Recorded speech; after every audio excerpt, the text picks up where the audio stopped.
Imagine this for a second.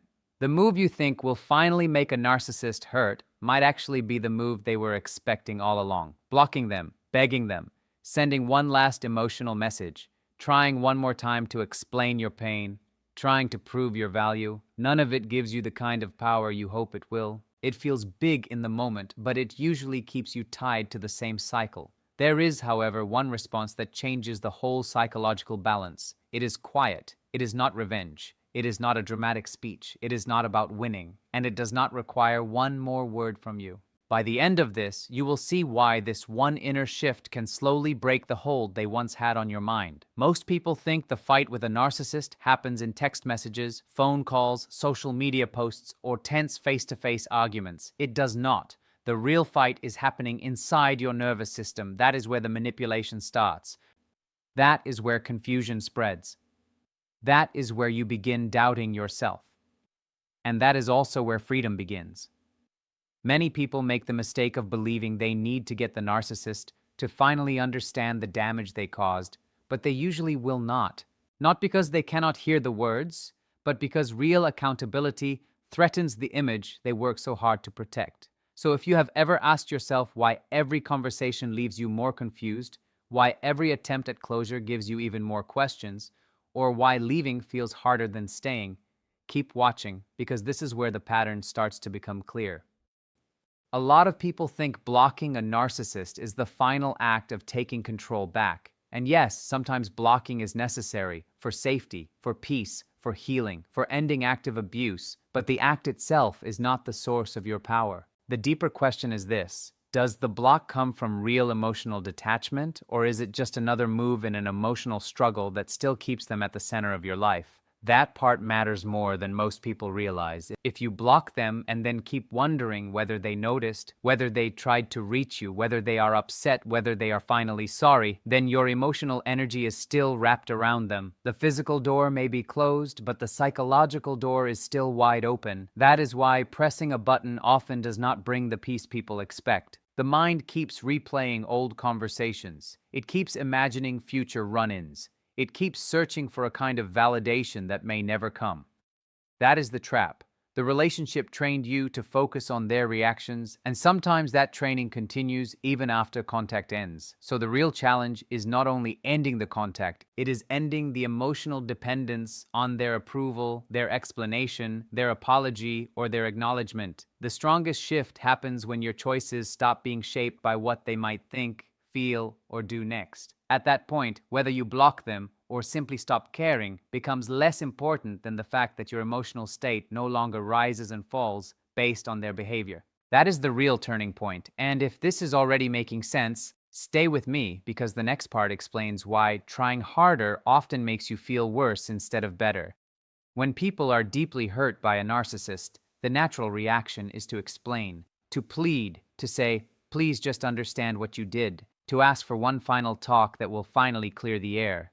It seems logical. In healthy relationships, honest conversations can repair damage, but narcissistic dynamics do not work that way. In those dynamics, every attempt to beg, justify, or seek closure often sends a message that matters more to them than your actual words. It tells them they still live in the center of your emotional world. It reassures them that they still have access to your thoughts, your feelings, your energy, and your attention. That is why emotional appeals so often end in frustration. Instead of meeting you with empathy, they may dismiss your pain, switch the topic, blame you, twist your words, or offer just enough softness to keep you emotionally hooked. The conversation stops being about truth and becomes another stage where control is maintained. You leave feeling unheard. They leave knowing they still matter to you in a powerful way. And that is exactly why the cycle continues. Begging also creates a painful imbalance. Without meaning to, you start handing your self-worth to someone who has already shown little interest in protecting it. The more you ask them to validate your reality, the more power you give them to define it. Then every unanswered message feels personal. Every cold reply feels like proof of something. Every delay stings. Real healing starts when you stop expecting the person who caused the emotional wound to become the one who heals it. That kind of closure usually does not come through a perfect talk. It comes slowly, quietly. By accepting what is true, trusting your own experience, and refusing to chase validation from someone who used it to keep influence over you in the first place. One of the most important things to understand is the difference between emotional detachment and emotional reaction. On the outside, two people can look like they are doing the exact same thing. Both stop replying, both avoid arguments, both create distance. But inside, their psychological reality is completely different. One person is still secretly waiting for the narcissist to notice, waiting for an apology, waiting for them to come back changed. The other person has truly started turning away from that person and back toward their own life. Same behavior, different inner world. And that difference changes everything. Narcissistic relationships train people to react instead of reflect.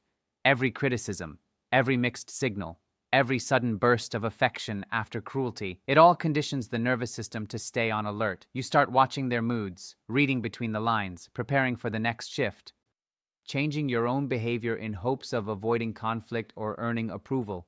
After a while, it becomes exhausting, but it also becomes familiar. That is why, even after the relationship ends, your mind may still react as if they are standing in the room controlling your emotional weather. Emotional detachment interrupts that old pattern. It does not mean you become cold, numb, or heartless. It means your peace no longer depends on their opinion, their praise, or their unpredictable behavior. You stop asking, "What are they thinking?" and start asking, "What do I need?" You stop studying every silence like it is a clue. You start using that energy to rebuild your own mind, your own body, your own daily life. And when that happens, something powerful begins. They are no longer the center of your inner world. Their old tactics may still show up: guilt, charm, confusion, hope. But those tactics lose force when your stability is no longer tied to them. That is when your attention starts coming home to you. Silence also means something very different in a narcissistic dynamic than it does in a healthy one. Most people assume that if they stop reaching out, the other person will eventually reflect, realize the loss, and become curious about what went wrong. That expectation comes from relationships built on care, empathy, and mutual concern. But a narcissist often sees silence through a different lens. Not, "How is this person feeling?" but, "What does this mean for my access to their attention?" That is a very different question, and it leads to very different reactions. Some narcissists may suddenly try to come back with affection, apologies, kind words, or nostalgic messages.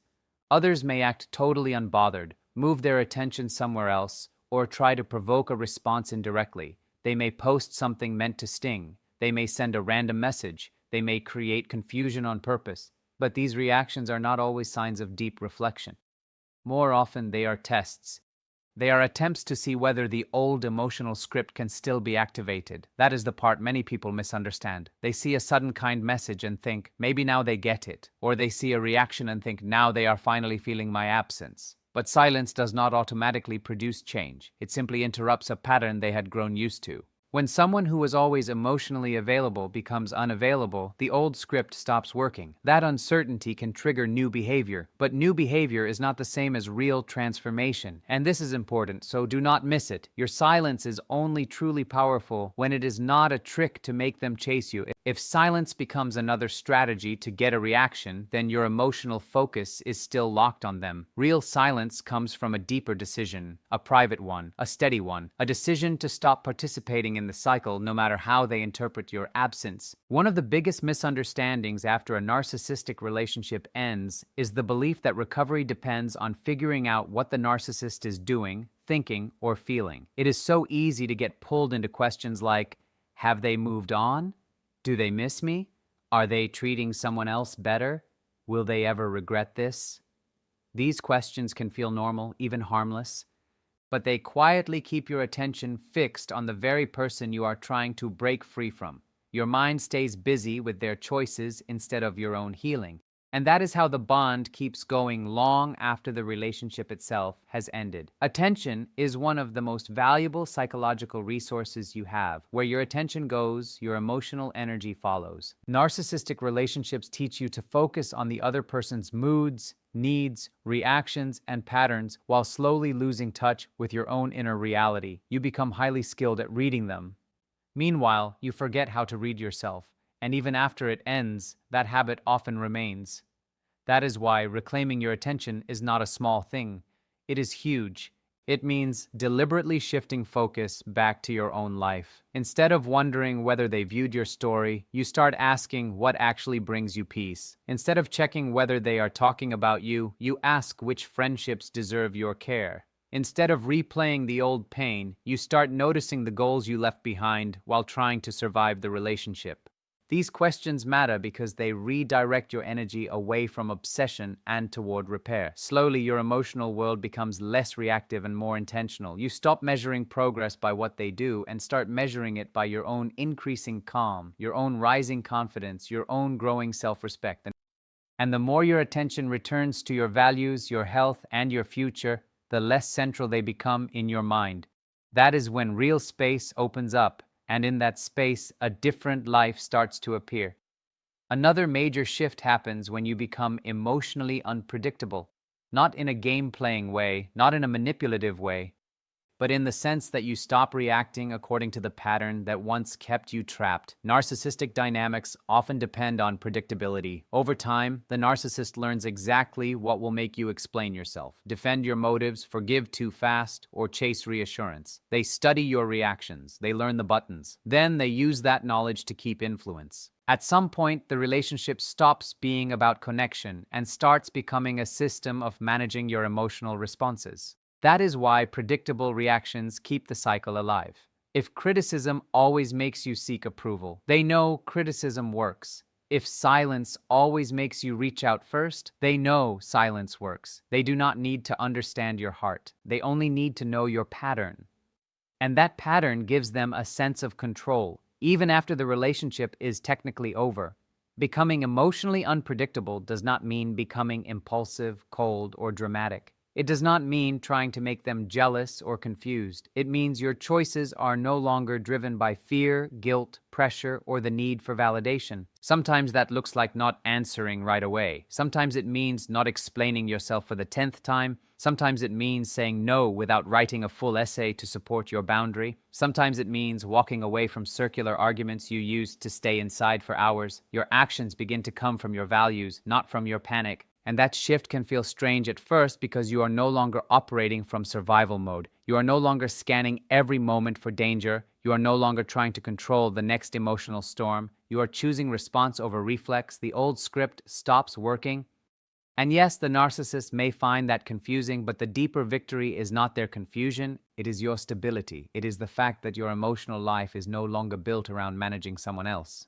When a narcissist stops receiving emotional fuel, the entire dynamic begins to change, and this part is often misunderstood. Emotional fuel is not just praise or admiration. It can also be conflict, tears, fear, repeated explanations, heartfelt messages, anger, or desperate efforts to be understood. Positive attention and negative attention can both feed the cycle because both confirm that the narcissist still holds an important place in your emotional world.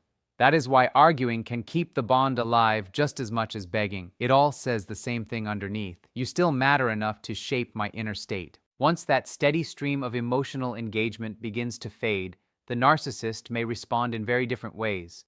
Some become suddenly sweet, more charming, more affectionate, more apologetic. Others become harsher. They criticize more. They try to provoke jealousy. They spread rumors. They create drama. They stir confusion. On the surface, these reactions can look opposite, but often they serve the same purpose. They are testing whether they can still reach you, still move you, still pull you back into the old rhythm. And this is where many people get fooled. They see kindness and think it means growth. They see a sudden apology and think it means accountability. But temporary softness after losing influence is not the same thing as real change. Real change is consistent. It shows self-awareness. It includes empathy. It takes responsibility over time, not just when access to attention has been reduced. So do not confuse a tactic with a transformation. The more meaningful change is usually happening in you. As you stop providing emotional fuel, your mind starts clearing. You sleep better. You think better. You breathe differently. You make decisions based on your own priorities instead of constant emotional survival. And little by little, the relationship loses its grip, not because they disappeared, but because you stopped feeding the cycle that kept it alive.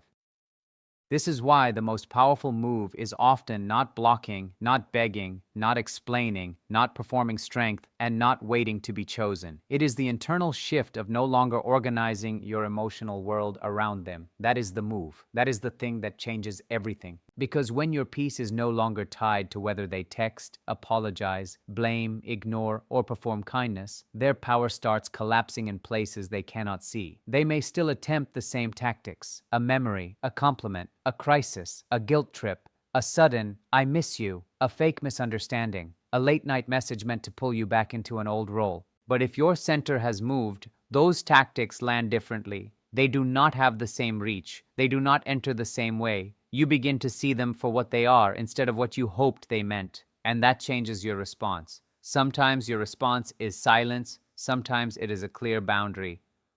Sometimes it is walking away internally, even when you cannot walk away physically yet. Because for some people, total no contact is not possible right away. There may be children involved, family ties, work, shared obligations. Real life is messy. But even in those situations, the deeper work remains the same. You stop making them the center of your nervous system. You stop handing them the job of deciding whether you are okay. You stop chasing the version of them that only appears in your hope. If this is hitting a nerve, that is okay. It means you are seeing the pattern more clearly. And clarity is the beginning of freedom. Not fantasy, not revenge, not the perfect speech. Clarity. Because once you clearly understand that the game survives through your emotional involvement, you also understand where your real power lives, not in controlling them, in no longer needing to. A lot of people are waiting for a final moment, a dramatic realization, a clean ending, a message that explains everything, a confession, a collapse, some visible proof that the narcissist now sees what they did. But that moment often never comes. And when people keep waiting for it, they stay emotionally parked in the past. That waiting can look quiet on the outside, but inside it keeps the wound open. The mind keeps asking for one more answer, one more sign, one more moment that will finally make the pain make sense. But healing usually does not arrive as a grand event. It arrives in ordinary choices repeated over time. The choice not to check, the choice not to explain again, the choice not to decode every vague message, the choice to believe what you already lived through instead of needing one more piece of evidence. That is what starts rebuilding trust with yourself. Because narcissistic dynamics often damage self-trust more than people realize. You second-guess your memory. You doubt your judgment. You wonder if you were too sensitive, too difficult, too needy, too emotional. You start questioning things that once felt obvious. So part of recovery is not only stepping away from them, it is stepping back toward yourself, listening to your body again, respecting your limits again, letting your own experience count again. And yes, that can feel slow. Sometimes painfully slow, but slow does not mean weak. Slow can be solid, slow can be real, slow can last. So if you are in that stage where you still think about them more than you want to, do not use that as proof that you are failing. Just keep turning your attention back. Again and again, that repetition matters. That is how a mind leaves survival mode. That is how peace becomes more than a concept. It becomes a lived experience. There is also something deeply important about giving up the need to be understood by the person who kept misunderstanding you on purpose or by habit. Many people stay emotionally trapped because they are still trying to present the perfect case, the perfect wording, the perfect example, the perfect calm tone that will finally make the narcissist see the truth. But if someone repeatedly benefits from not seeing your truth, then more explaining does not solve the problem. It often deepens it. Every new explanation can become fresh material to dismiss, twist, minimize, or use against you. That is why endless explaining feels so draining. It is not just the conversation. It is the hope inside the conversation. The hope that this time they will care. This time they will be fair. This time they will connect the dots. And when that does not happen, the disappointment cuts all over again. Letting go of that hope can feel heartbreaking at first, but it can also be freeing.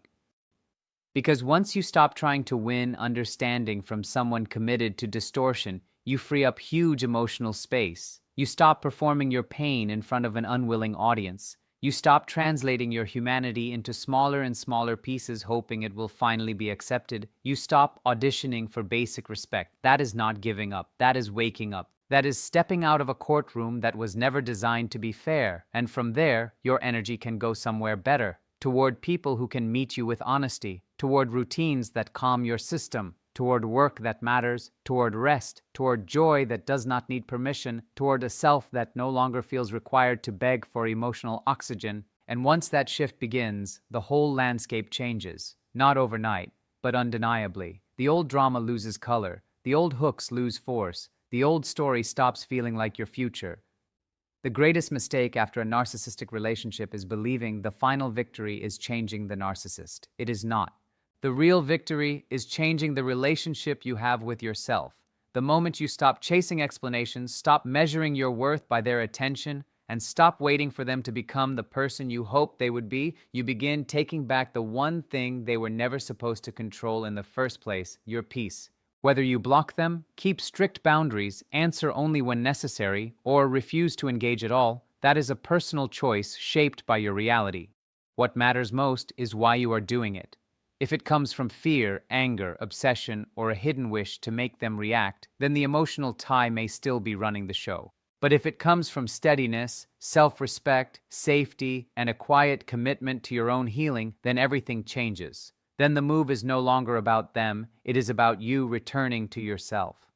That is the shift that quietly dismantles control, not because it makes them suffer, not because it guarantees regret, not because it produces a dramatic ending worthy of a movie, but because it removes your life from the system that kept draining it. And once your attention, your energy, and your emotional center belong to you again, the psychological equation is no longer the same. They may still do what they do. They may still wear the same mask, run the same patterns, try the same doors, but you are no longer standing behind those doors waiting.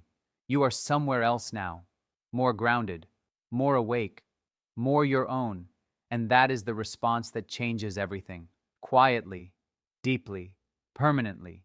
If you have been waiting for the one move that truly shifts the power, this is it. Not another message, not another argument, not another plea. Just this. Stop feeding the cycle, return to yourself, and let your peace become the answer.